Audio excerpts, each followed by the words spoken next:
So thank you all so much for coming here this morning. We really appreciate the comments and feedback that we're receiving from everybody during all of these. So again, thank you so much. My name is Rachel. I am part of the community development department at the city of Ventura, specifically in housing services. And we have a number of staff here who are also will be at the stations for any additional comments or things like that. We have Rachel Diamond, the community development director here. So thank you everybody for also being here. All right, so for today's agenda, we'll be talking about applicable state and local legislation, current housing rights in the city, current housing rights in other jurisdictions, regulatory framework for housing rights in the city, an introduction to station activity topics, comments and feedback activity, and then a collaborative workshop, next steps. So just to start with some of the legislation, Costa-Hawkins is a rental housing act that was enacted in 1995. It limits jurisdictions from establishing rent control on certain types of residential property. This includes single-family dwelling units, condominiums, and other residential developments constructed after February 1st, 1995. So that's anything constructed after 1995, including multifamily apartment complexes and things like that. So that means that jurisdictions cannot establish rent control on those types of units. It allows property owners to establish initial rental rates for new tenants, and also known as vacancy decontrol. So what this means is that if someone moves out, you can't have a limit on what the landlord can rent to a new person. So the landlord can make the rent as high as they want, as low as they want. There is no control over that. California Assembly Bill 1482. This went into effect on January 1st, 2020, and it limits annual rent increases to 5% plus the local consumer price index. From August 2024 to July 2025, the County of Ventura has a cap of 8.8%. So the 3.8 is what the consumer price index is for the County of Ventura, and then that 5% comes from California Assembly Bill 1482. It also provides just cause eviction protections to tenants who have lived at properties for more than a year. So both fault evictions and no fault evictions, and we'll talk more about what fault evictions and no fault evictions are later on. But just to give you a quick idea, fault evictions are when a tenant is not paying rent, a tenant has lease violations, and then the no fault evictions are more so when the landlord has a family member moving into the unit, or substantial remodels or demolition of the unit. There's also California Senate Bill 567. And 567 went into effect April 1st, 2024, and it strengthens components of AB 1482 and allows for stronger enforcement by ensuring property owners are following through with why they are evicting a tenant under a just cause reason. The property owner must offer previous tenant their same lease. So for an example with this one, that's if the property owner has told the tenant that they're going to have their cousin move in, and so they're having them vacate the unit. If they don't have their cousin actually move in, and they're going to post it back on Zillow or whatever, then they do have to give the tenant who did move out for the cousin to move in the opportunity to move back in with the same lease requirements that they had previously. Enforcement against property owners if they demand or accept any type of incentives, and then if evicting a tenant for a substantial remodel, the property owner must have proof of plans, permits, and/or contracts prior to the eviction. And then this language, the City of Ventura does currently have a just cause eviction for demolition and substantial remodel ordinance, and that went into effect May 23rd, 2022. California Assembly Bill 12, this one went into effect July 1st, 2024, and it relates to security deposits and caps on security deposits to only 1 month's rent. And this is for both furnished and unfurnished units. There are some exceptions for this. Property owners with no more than 2 residential rental properties that collectively include no more than 4 dwelling units, which allows them to still collect up to 2 months of rent. So we have some local jurisdictions, both the city of Oxnard and city of Ojai. Their ordinances are very similar, so this does apply to both. The biggest thing is that city of Oxnard adopted theirs in 2022, while the city of Ojai adopted theirs in 2023. And they're both rent stabilization ordinances as well as a just cause tenant protection ordinance. And some of the highlights of these ordinances are it caps annual rent increases to 4% for multifamily residential properties. It limits the grounds for eviction for most tenancies, and then it requires relocation assistance for no-fault evictions. Tenant and property owner rights. So the city of Ventura currently partners with the Housing Rights Center to enforce local, state, and federal regulations. So this includes Assembly Bill 1482, Assembly Bill 12, the city of Ventura's just cause eviction for demolition and substantial remodel ordinance, as well as Senate Bill 567 and other local and state federal housing laws. And our current contract with the Housing Rights Center allows for assistance with legal services and landlord-tenant mediation. And this is for both landlords and tenants. So if, there's ever an issue on either side, the Housing Rights Center is able to actually help both sides. So there are currently 445 out of 482 jurisdictions in California that do not have any form of rent stabilization or tenant protections. We do have highlighted the County of Ventura jurisdictions in orange. So cities like Port Hueneme, Santa Paula, they don't have rent stabilization or tenant protections. Camarillo does not have any type of rent stabilization or tenant protection. They do have a landlord-tenant mediation program, but there's not necessarily an ordinance that's related to both the tenant protection and the rent stabilization. There's currently 8 jurisdictions in California that have a form of just cause evictions, and so this is just cause, nothing to do with rent stabilization. So these are cities like City of Glendale, City of San Rafael, City of San Diego. And then there are currently 29 cities in California that have both rent stabilization and tenant protections. Again, City of Ojai and City of Oxnard both recently passed theirs. But there's also cities of Oakland, City of San Diego, so it does span across all of California. Regulatory framework for housing rights. So what are housing rights? Housing rights are measures designed to safeguard the rights and well-being of tenants and property owners. Housing rights can vary, but some common options are anti-harassment, just cause, legal services, rent stabilization, and relocation assistance.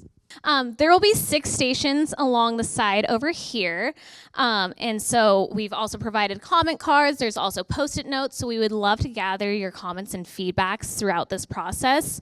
We'll be talking about anti-harassment and legal services, displacement and eviction, property owner resources and rental registry, rent stabilization, security deposits, and right to purchase.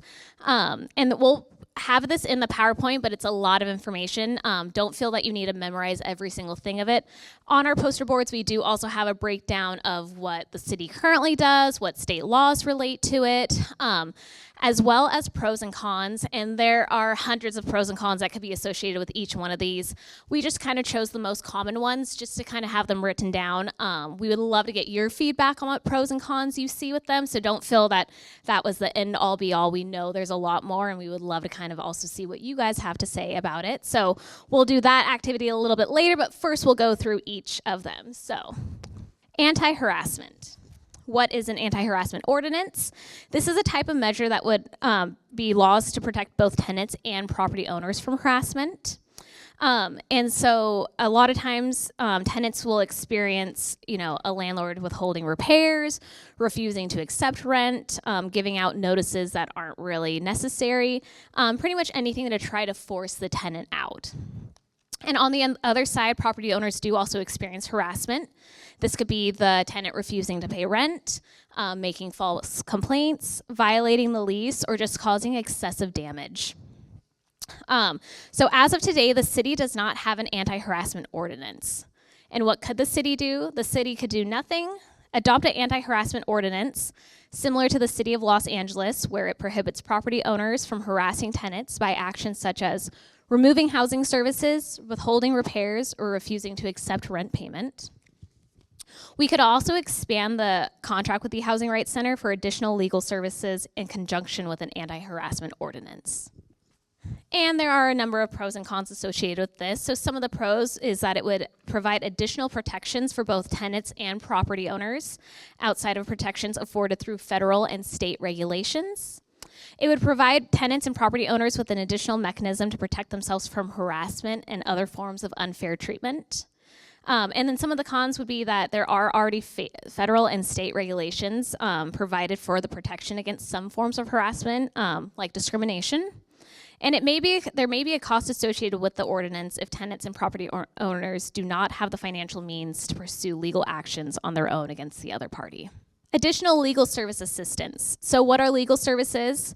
It's an access of range of legal help for both tenants and property owners and can range from providing legal advice and mediation services to providing an attorney for legal representation in a lawsuit or eviction hearing. So what does the city do now? The city currently provides resources from the Housing Rights Center under contract for legal information and mediation services for both tenants and landlords.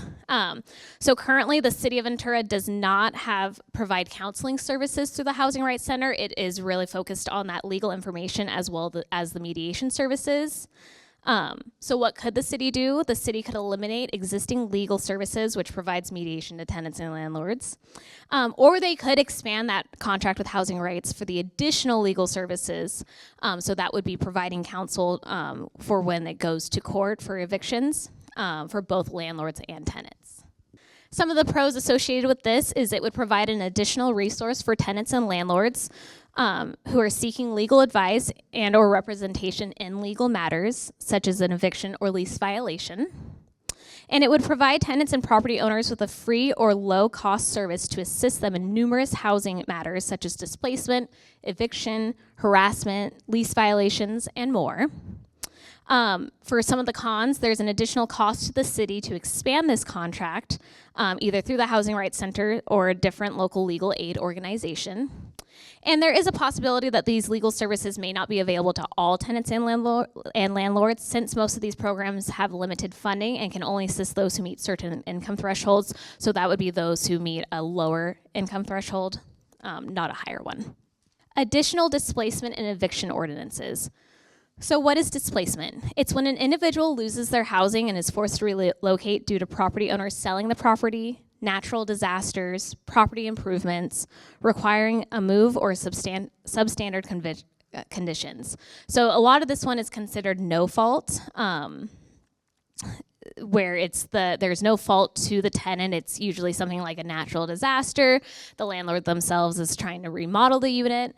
And so that's really what causes displacement. And then what is an eviction? Eviction is a legal process that through the courts where judgment is made to terminate the rights of an existing tenant due to lack of payment, lease violations, owner occupancy, or substantial remodel. So this one is more so at fault of the tenant and nothing to do with the property owner except for the substantial remodel or demolition part. That one is usually also considered a no-fault eviction. And what does the city do now? The city does have that just cause eviction for demolition and substantial remodel. And that means that a property owner must obtain permits and other supporting documentation before serving their tenants with a relocation notice. So again, that one's really just to have an added layer that the permits are going through, that the plans are being checked and things like that, and that it's not just a property owner saying, I don't want this tenant here anymore, let's say we're doing a substantial remodel.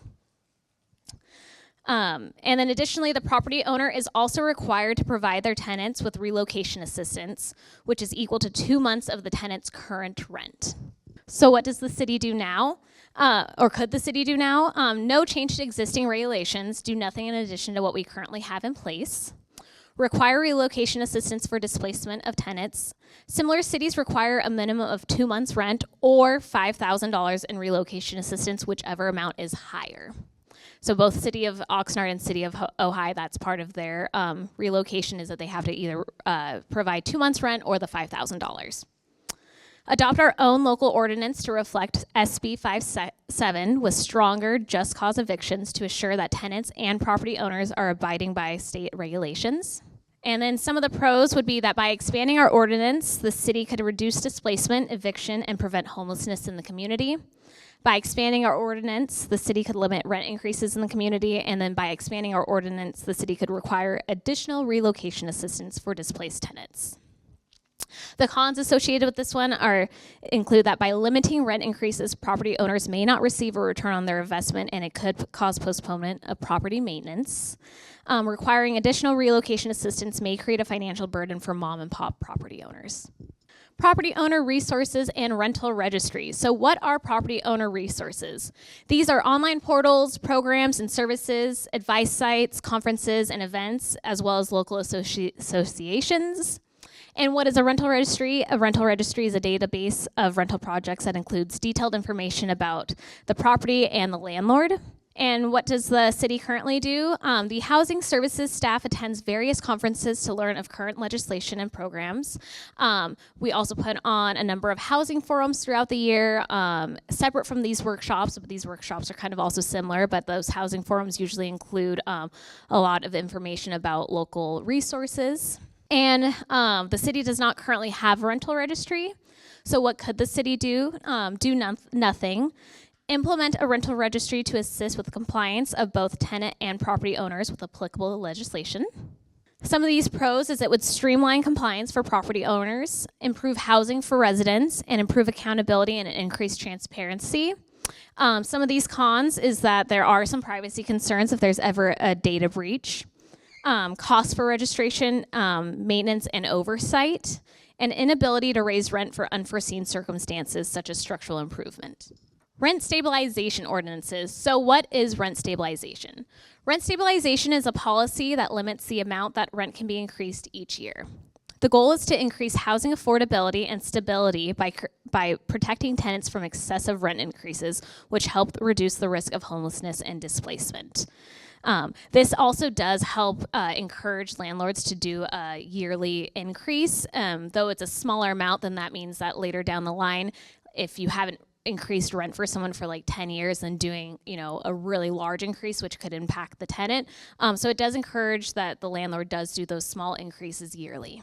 What does the city do now? The city does not currently have an ordinance or any policy regarding rent stabilization. What could the city do? Do nothing other than following applicable state laws, provide legal guidance to tenants and landlords on allowable rent increases, or the city could create an ordinance similar to other jurisdictions that limits rent increases on eligible properties. And the pros and cons associated with this one, some of the pros would include affordable housing. Rent increases are more manageable for the tenants. Rent stability to help stay in homes longer. Community continuity and can help maintain socioeconomic diversity. Protects vulnerable tenants from large rent increases. And then some of these cons is it does discourage investment in a property. Housing quality may decline over time. Financial hardships for property owners. Tenant turnover at a faster rate and can reduce property taxes, which can reduce amount of government revenue. Security deposit regulations. So what is a security deposit? It's money that is collected by a property manager or their affiliate at the start of a rental lease to cover potential damages or other costs related to the property. Measures to address security deposits include regulations on maximum deposit amounts, what deposits can be used for, and how deposits are returned. What does the city do now? The city does not currently have any ordinances in relation to security deposits. What could the city do? The city could do nothing other than follow the state law without an ordinance. Current city legal services can provide landlord and tenant mediation services along with fair housing information and assistance, or create an ordinance that follows state law or strengthens state law. Security deposit regulations, pros and cons. So pros is it ensures adherence to Assembly Bill 12, that security deposits are only 1 month's rent. Has exceptions for owners with less than 2 rental properties, and then lower upfront cost, and then greater access to housing for those who need it. And then some of the cons is it reduces property owner protections, so less financial recourse to cover property damage. And then there's potential rent increases to offset lower upfront cost. And then there could be small property owner concerns with this, as well as potential for property abuse. Right to purchase. So what is right to purchase? Right to purchase is when the landlord is required to give the tenant the option to purchase the property they are renting within a specified time. Again, this is not something of like you are forced to sell your property to your tenant. It's if you're already looking at selling your property, it's having that kind of nice and smooth pathway with your current tenant. So again, not saying that the property owner has to sell, but it's more so that if they were going to sell, it kind of creates that nice smooth pathway with the tenant that's currently living there. What does the city do now? The city does not currently have an ordinance in relation to the right to purchase. And what could the city do? Do nothing, or look into different options for right to purchase opportunities. Some of the pros is it could be more affordable for existing tenants to purchase the home they have been renting. Financial security with home ownership and breaking down class barriers. An asset for tenants, they can build equity into a home over time.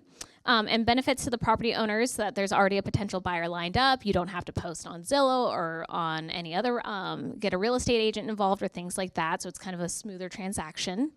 Some of the cons, few affordable homes available on the market and lack of rental stock.